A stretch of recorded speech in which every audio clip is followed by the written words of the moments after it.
Hey there, this is Michelle and welcome back to the Canadian History, a Chronology channel. Today's episode, number 30, is about Canada's continued relationship to the American Revolution. This will be part 6 of our journey and the last video in this particular series. Now, before we start, let's take a quick moment to review what we saw and heard in the last episode. We saw that Upper Canada abolished slavery in 1793 and that Lower Canada followed suit in 1802. We also learned that the Hudson's Bay Company had to look inland as they were being challenged by the newly formed Northwest Company. And we also saw that against the terms of the 1783 Treaty of Paris, Great Britain did not immediately vacate its forts in the Ohio Valley. Well, the Jay's Treaty in 1794 resolved that. Okay, with that out of the way, let's take a look at what's going on along Canada's Pacific coast. An interesting fact is that the Pacific Northwest was among the last major coastlines in the world to be explored by the Europeans. And the British in Canada were not the first to go there. There was Vitus Bering, a Dane working for the Russian Tsar, who crossed over to Alaska in 1741. After finding lots of furs, other Russians came and built trading posts in Alaska. And then there were the Spanish. From down in Mexico, they had already claimed the entire Pacific Ocean. But when they heard about the Russians, they sent an expedition to the Pacific Northwest. By 1774, the Spanish had reached the Queen Charlotte Islands and were trading with the local Haida. Later, they even continued up to the Arctic. Then it was the turn of the British. While the American Revolution was going full swing on the East Coast, the British sent an expedition into the Pacific. In 1778, James Cook charted the western shores of Vancouver Island, which he thought was part of the mainland. On his way over, he had discovered Hawaii and explored both Australia and New Zealand.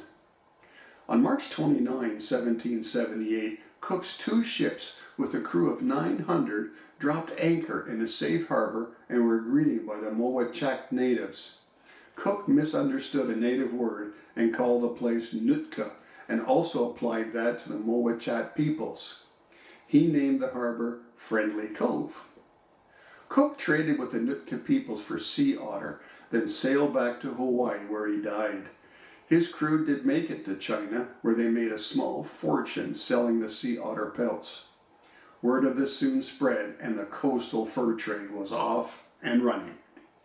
And just like the beaver, the sea otter would be a victim of fashion. But unlike the beaver, the sea otter has never fully recovered. In 1788, an English trader named John Meares arrived in Friendly Cove and set up shop. Meares would later insist that the agreement he had with the local chief was a writ of ownership. Meanwhile, the Spanish had dispatched 2 ships under the command of Captain Esteban Martinez, and soon as they arrived at Friendly Cove, an American ship also sailed in. It was getting crowded. On June 24, 1789, Captain Martinez took possession of Nootka Sound and the entire Pacific Northwest in the name of the Spanish king. Of course, he didn't clear this with the native peoples already living there, nor with the English or the Americans. So European. As more British ships arrived with plans to build a fort, they were boarded and captured by the Spanish and put to work building a Spanish fort alongside the Chinese workers the British had brought. This was a very odd moment in Canadian history. There were British prisoners, Spanish swashbucklers, Chinese workers, baffled natives, and American traders lurking on the sideline. Everyone wanted a position in this remote cove on the far side of Vancouver Island. Now, back in Europe, Britain and Spain were in an all-out war, but negotiations did bring a compromise to the Canadian situation. The Nootka Convention of 1790 was more like a restraining order than a treaty, though. British ships would be allowed to trade along the Pacific coast as long as they kept a safe distance from Spanish bases. But it wasn't all roses. By 1792, the Spanish had the military presence on the Pacific coast, and renewed negotiations began at Nootka Sound. Spain was represented by the commander of the Spanish Pacific Fleet, Juan Francisco de la Bodega y Quadra. Great Britain was represented by Captain George Vancouver, who was now surveying the Pacific coast. Both sides claimed the same trade zones, so both men agreed to disagree. Vancouver spent the next 2 years conducting more surveys and named the large island Quadra and Vancouver Island, a compromise. It would later be shortened to simply Vancouver Island. The Nootka area issue was eventually settled back in Europe with 2 more conventions, one in 1793 and another in 1794. This established Nootka as an open port. Both Britain and Spain could trade there. They could both trade for furs with the natives but could not interfere with the other, nor could either side build a permanent base. Now at this time, Spain was overextended in the Pacific and would eventually withdraw from the Pacific Northwest completely. The British stayed. The next showdown for the British would not be with Spain, but rather with the Americans. During the 10-year period following the 1794 convention, more than 50 American ships arrived, compared to just 9 from Britain. And sadly, by 1825, the sea otter had almost been entirely wiped out and has never fully recovered. Well, that's it for this episode. Let's summarize. In this episode, we saw that the Russians and Spanish came to the Pacific Northwest before the British did, and that the Spanish began trading with the Haida by 1774. We saw that James Cook for the British came in 1778 and chartered the western shore of Vancouver Island.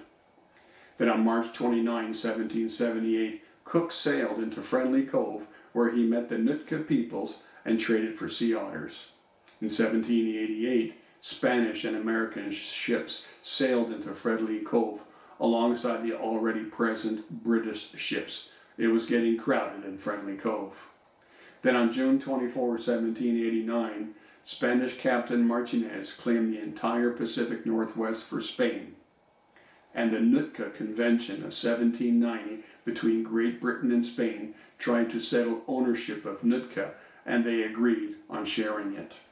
In 1792, the commander of the Spanish Pacific Fleet, Juan Francisco de la Bodega y Quadra, and Great Britain's Captain George Vancouver continued with the negotiations, but 2 more conventions, one in 1793 and another in 1794, finally settled the issue by agreeing that Nootka would be an open port shared by all.